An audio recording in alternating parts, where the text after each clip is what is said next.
Electrical misuse sa usa sa mga anggulo nga gisubay karon sa Lapu-Lapu City Fire District sa tawong sunog nga nabigit sa duha ka mga andanang residential building sa Kanhulaw, Dakbayan sa Lapu-Lapu. Din gabahin na nini ang stock room sa mga pabuto ni atong Sabado sa hapon.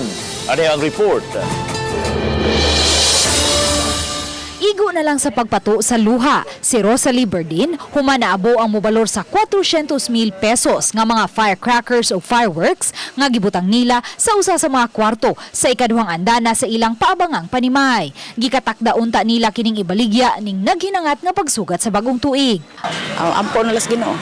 Montay na himon. Mon lang hangad na las kay tasan. Unsay hatag mo dawato na lang, dawat na las kapildihan. Mato ni Rosalie, bugtong ang gamayng tindahan na lang nila ang nahabili nilang panginabuhian. Ang nahipos nga gamayng salapi, gigamit na usab nila pagpamalit ni ining mobalor sa 5,000 pesos nga mga fireworks aron usab ipamaligya. Mangita na lang ni kabuhian nga lain. Maka barog og balik alang sa kong mga anak. Tulobi akong anak. Ang Lapu-Lapu City Fire District mitanaw karon sa posibilidad nga electrical misuse ang hinungdan sa sunog.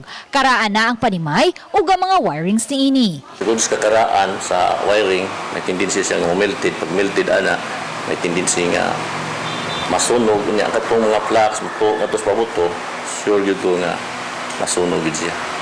Subay sa hitabo, subling gipahinumduman sa kabomberuhan ang mga manindahay ug pabuto sa mga ngayang buhaton aron kalikayan ang sunog. Magbinantayon yun sila.